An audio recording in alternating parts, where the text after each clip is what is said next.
आप देख रहे हैं लाइव इंडिया हर पल।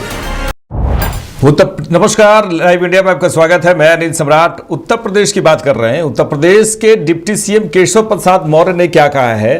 केशव प्रसाद मौर्य ने 86वें अखिल भारतीय पीठासीन अधिकारियों के सम्मेलन पर कहा कि लोकसभा अध्यक्ष ओम बिरला, राज्यसभा के उपसभापति और देश के विभिन्न राज्यों के विधानसभा अध्यक्ष उपाध्यक्षों का आना उत्तर प्रदेश के लिए सौभाग्य की बात है। समाजवादी पार्टी के प्रमुख अखिलेश यादव के बयान पर उन्होंने कहा कि अभी 2047 तक वे 37 लोग ही बैठेंगे, चाहे अब वह सारे विधायकों और एमएलसी मिलाकर बैठें। 2047 तक अखिलेश यादव राहुल गांधी सत्ता में आने के सपने न देखें। 2047 तक, नहीं तो मुंगेरी लाल के हसीन सपने का जो हश्र है वही होगा। माननीय लोकसभा अध्यक्ष जी का, राज्यसभा के माननीय उपसभापति जी का आना और देश के विभिन्न राज्यों के जो विधानसभा अध्यक्षगण हैं, उपाध्यक्षगण हैं, विधान परिषदों के सभापति और उपसभापति हैं, उन सब का आना ये उत्तर प्रदेश के लिए सौभाग्य की बात है। और उत्तर प्रदेश की जो विधानसभा है, विधान परिषद है, हमारे माननीय अध्यक्ष श्री सतीश महाना जी और हमारे विधान परिषद के सभापति श्री कुमार मानवेंद्र जी के अगुवाई में बहुत अच्छे ढंग से आगे बढ़ रहा है। सर, अखिलेश यादव ने 37 सांसदों की बैठक करी, उसमें वो कह रहे हैं कि 37-27 में हराएंगे। आप देखिए, अभी 47 तक वो 37 लोग बैठे हैं, चाहे पूरे विधायक भी मिला के भी बैठे हैं, चाहे एमएलसी भी मिला के बैठे हैं, लेकिन अभी 2047 तक श्री अखिलेश यादव जी, श्री राहुल गांधी जी सहित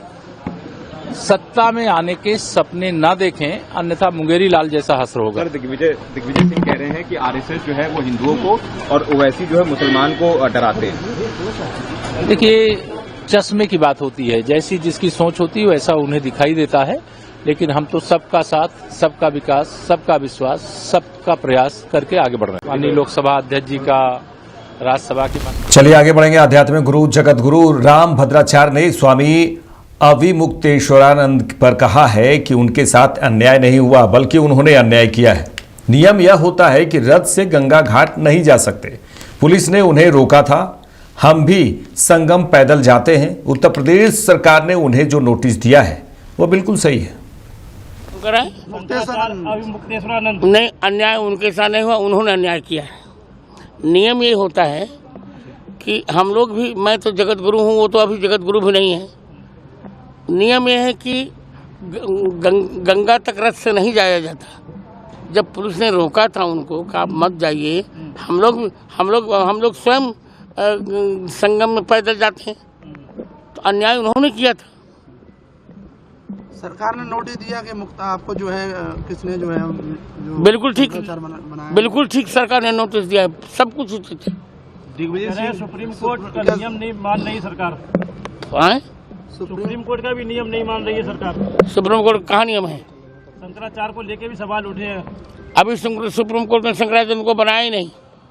मुख्य सवाल दूसरे कृष्ण शास्त्री जी कह रहे हैं कि 4 बच्चे होना अनिवार्य है, 2 घर के लिए, एक हिंदू राष्ट्र के लिए, एक आरएसएस के लिए। ठीक है, आगे चलिए। पूर्व मुख्यमंत्री दिग्विजय सिंह जी कह रहे हैं कि भारत के अंदर जो है हिंदू शब्द का उपयोग किया जाता है, हिंदू शब्द फारसी का है, भारत में कोई हिंदू है ही नहीं है।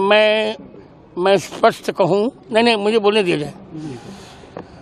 दिग्विजय सिंह को शास्त्र में कुछ भी नहीं आता। मैं जैमिनी संहिता का उदाहरण दे रहा हूँ, मधुक शरंत हिंदवा, मेरु तंत्र का उदाहरण दे रहा हूँ। हिमालय में समारभ्य जावदिंदु सरोवरम तत्रस्थाया प्रजा सर्वसा हिंदवा इत परिचक्षते। तो उनको शास्त्र का कुछ आता ही नहीं, तो क्या कहूँ मैं। प्रयागराज में वही घटना हुआ इस तरीके से। अच्छा, बीजेपी नेता आरपी सिंह ने कहा कि प्रधानमंत्री नरेंद्र मोदी ने बिल्कुल ठीक कहा कि घुसपैठियों को हमारे संसाधनों पर लूट का अधिकार नहीं मिलना चाहिए, क्योंकि जब वे हमारे भारत में घुसते हैं तो उन्हें क्षेत्रीय दल संरक्षण देकर उनके वोटर कार्ड बनवा कर उन्हें छूट देती है। इस पर रोक लगनी चाहिए। घुसपैठियों को वापस भेजना चाहिए। पूरी दुनिया में यही होता है। वहीं बीजेपी सांसद नरेश बंसल ने कहा कि पूरा भारत ही नहीं, पूरा विश्व इस समस्या से ग्रसित है और बड़े बड़े देश भी इस पर विचार कर रहे हैं कि उनके यहाँ की डेमोग्राफी बदल रही है, उनके नागरिकों पर असर पड़ रहा है। यही समस्या भारत में भी है। निश्चित रूप से घुसपैठियों को निश्चिह्नित करके हमें बाहर निकालना होगा, क्योंकि 2047 तक हमें विकसित भारत बनना है। तो उसके लिए संसाधनों का समुचित उपयोग अपने देश के नागरिकों के लिए होना चाहिए। प्रधानमंत्री जी बिल्कुल ठीक कहा मोदी जी ने कि घुसपैठियों को हमारे संसाधनों पर लूट का अधिकार नहीं मिलना चाहिए, क्योंकि जब वह हमारे भारत में घुसते हैं और उनको क्षेत्रीय दल या क्षेत्रीय पार्टी उनको संरक्षण देकर उनके वोटर आई कार्ड या उनके आधार कार्ड बनाकर उनको छूट देती है कि हमारे संसाधनों को वह लूट सकें, इसके ऊपर रोक लगनी चाहिए। और जो भी इलीगल इमिग्रेंट्स हैं उनको वापस भेजना चाहिए, घुसपैठियों को वापस भेजना चाहिए। दुनिया भर में यही होता है, जब भी कोई घुसपैठिया आता है, अभी अमेरिका में, यूरोप में, सब देशों में इस प्रकार से ही होता है और भारत भी इसी प्रणाली पर चलेगा। निश्चित रूप से पूरा आज भारत ही नहीं पूरा विश्व इस समस्या से ग्रसित है और बड़े बड़े समृद्ध देश भी इसको झेल नहीं पा रहे हैं, इसके बारे में विचार कर रहे हैं, क्योंकि उनके यहाँ भी उनकी डेमोग्राफी चेंज हो रही है, उनके संसाधनों पर असर पड़ रहा है, वहाँ के नागरिकों को वो सुविधाएं नहीं मिल पा रही है। यही समस्या भारत के अंदर भी है और निश्चित रूप से घुसपैठियों को चिन्हित करके हमको बाहर निकालना ही होगा, क्योंकि देश को विकसित राष्ट्र बनाना है 2047 तक, तो उसके संसाधनों का समुचित उपयोग अपने देश के नागरिकों के लिए हो। यहाँ तक कि हमारे यहाँ तो घुसपैठिए हमारी सरकार तय कर रहे हैं कि कौन सरकार बनाएगा, तो ये दुर्भाग्यपूर्ण है, इसलिए इसको चिन्हित करके बाहर निकालना आवश्यक। पश्चिम बंगाल के कोलकाता में आशा वर्कर्स द्वारा अपनी मांगों को लेकर विरोध मार्च निकाले जाने पर बीजेपी नेता लॉकेट चटर्जी ने कहा कि आशा कर्मी यहां अपनी आवाज उठाने आई हैं, इनकी यह समस्या अभी की नहीं है, यह सालों से चली आ रही है। मुख्यमंत्री ममता बनर्जी कहती हैं कि इनका भत्ता बढ़ा देंगे, लेकिन कुछ नहीं होता। ये लोग जो अपने अधिकारों के लिए कर रहे हैं, आवाज उठा रहे हैं, वह सही है। हम आशा कर्मियों के साथ हैं। ये टीएमसी के 3-4 लोग आकर यहाँ गो बैक के नारे लगा रहे हैं, लेकिन इसमें कोई राजनीति नहीं है। पूरी जनता आशा कर्मियों के साथ है। मुख्यमंत्री को नहीं पता कि सिर्फ 5,000 रुपए से इनका गुजारा कैसे होगा। देखिए, अभी सब लोग बोल रहे हैं, अभी वहाँ पे थोड़ा सा माहौल बदल गया, वहाँ से 3-4 लोग गो बैक बोल रहे हैं। आप सुन लीजिए, उन लोग पूछ रहे थे कि यहाँ पे कोई राजनीतिक उद्देश्य है किसी का। हम लोग बोला हमारा तो कोई राजनीतिक लोग नहीं है, मुझे दिखाई नहीं दिया। अंदर से बोल रहे हैं गो बैक, कोई राजनीतिक, मुझे अगर कोई गो बैक बोलेगा तो आप सोचिए यहाँ पे अंदर में कौन है, कौन लोग हैं।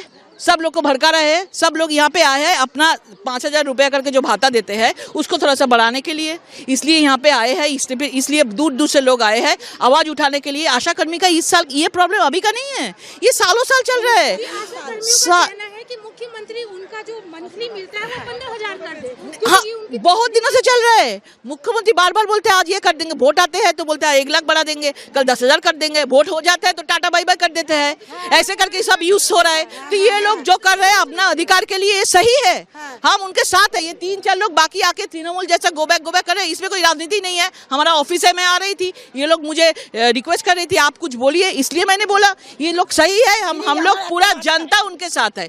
पॉलिटिकल तो छोड़ ही दीजिए, जनता उनके साथ है, क्यों नहीं होगा। और पश्चिम बंगाल का जनता के लिए काम करते हैं, सेवा करते हैं। उत्तर प्रदेश का तो नहीं है, राजस्थान का तो नहीं है, पश्चिम बंगाल के लिए। तो पश्चिम बंगाल के लिए अगर सेवा करेंगे तो पश्चिम बंगाल का मुख्यमंत्री को मालूम नहीं है कि 5,000 रुपये में उसका संसार चलेगा क्या।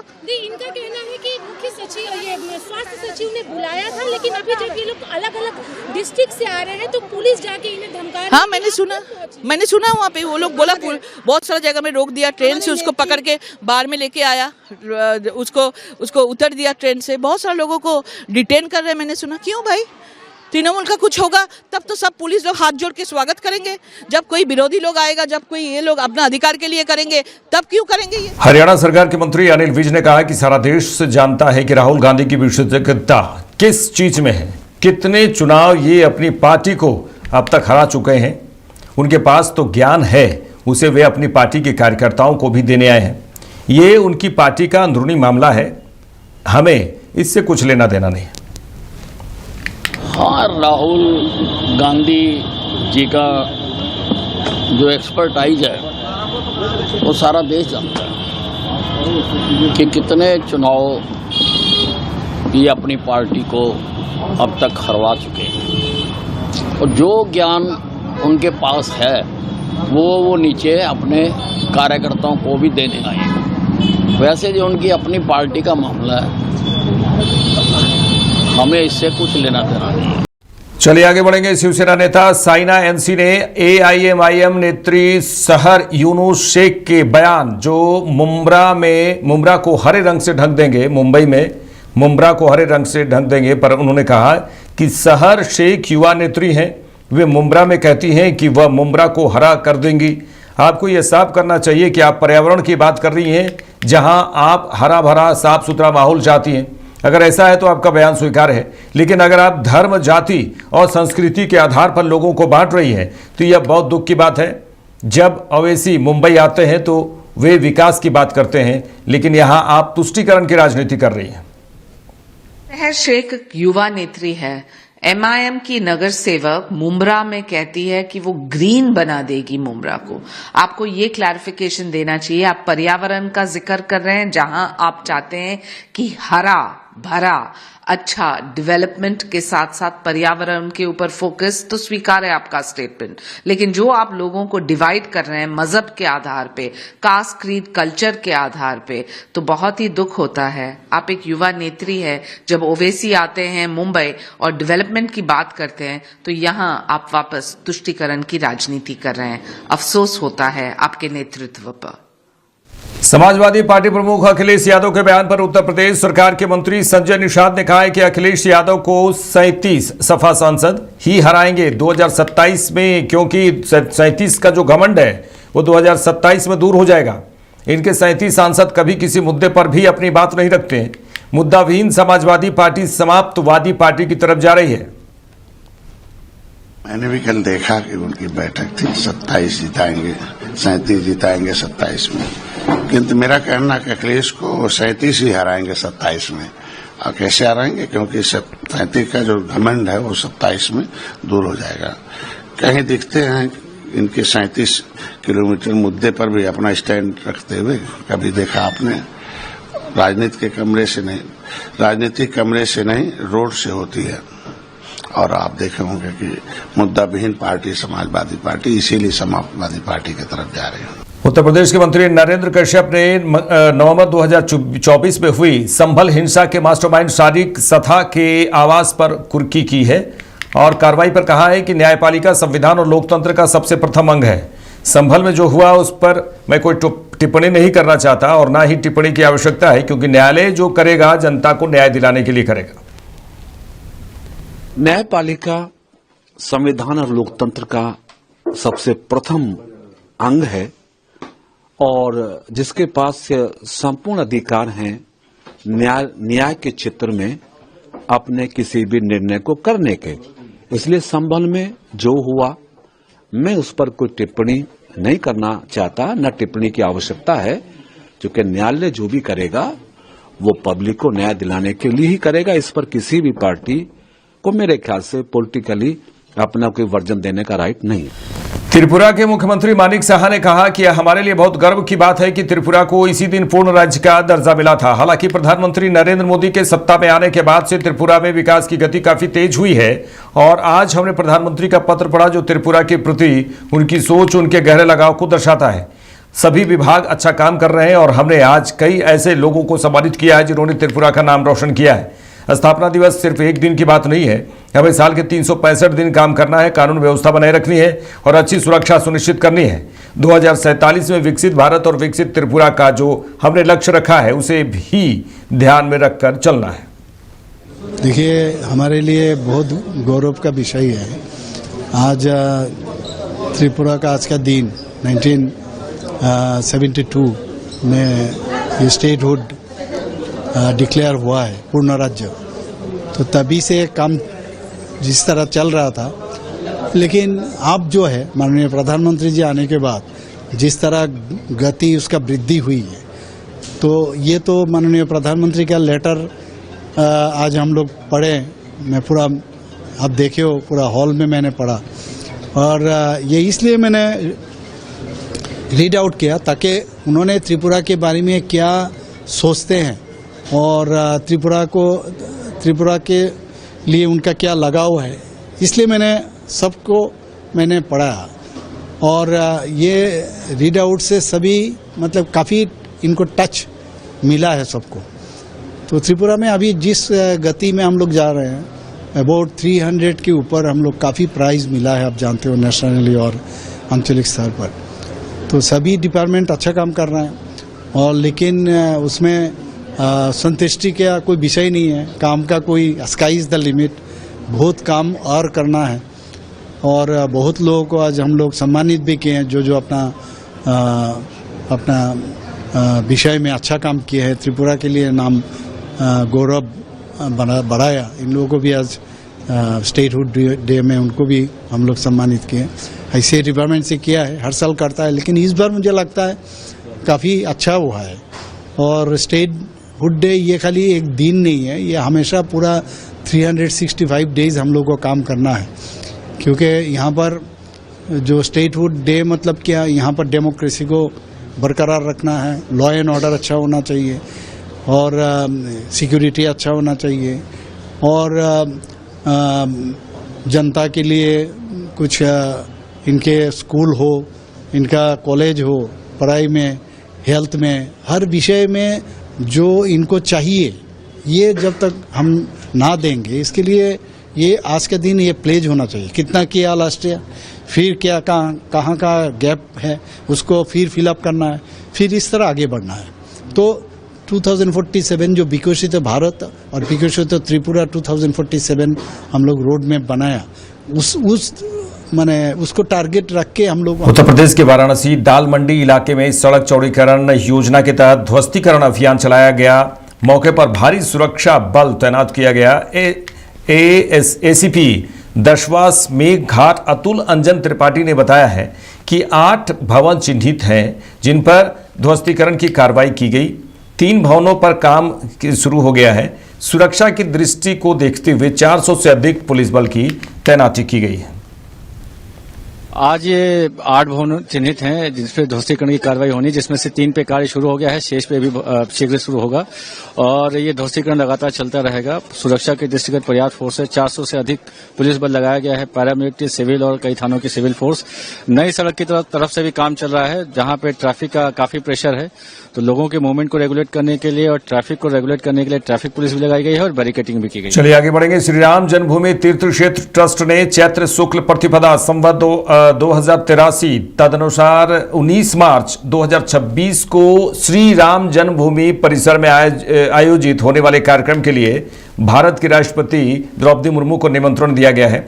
इस अवसर पर ट्रस्ट के महासचिव चंपत राय, कोषाध्यक्ष स्वामी गोविंद देव गिरी जी, ट्रस्टी कृष्ण मोहन और निर्माण समिति के अध्यक्ष नृपेंद्र मिश्रा उपस्थित रहे। आपको बता दें कि 19 मार्च 2026 को भव्य कार्यक्रम होना है। श्री राम जन्मभूमि परिसर में जो आयोजन होना है वो भव्य, अपने आप में एक भव्य होगा। इसी कार्यक्रम के तहत जो कार्यक्रम होना है इसी के लिए निमंत्रण दिया गया है। राष्ट्रपति द्रौपदी मुर्मू को निमंत्रण दिया गया कि आप वहां आए। इस अवसर पर कई लोग मौजूद थे निमंत्रण देने के समय। महासचिव, ट्रस्ट के जो महासचिव हैं वो चंपत राय भी मौजूद रहे, कोषाध्यक्ष स्वामी गोविंद देव गिरी जी मौजूद रहे, ट्रस्टी कृष्ण मोहन और बता दें कि निर्माण समिति के अध्यक्ष नृपेंद्र मिश्रा शामिल हुए।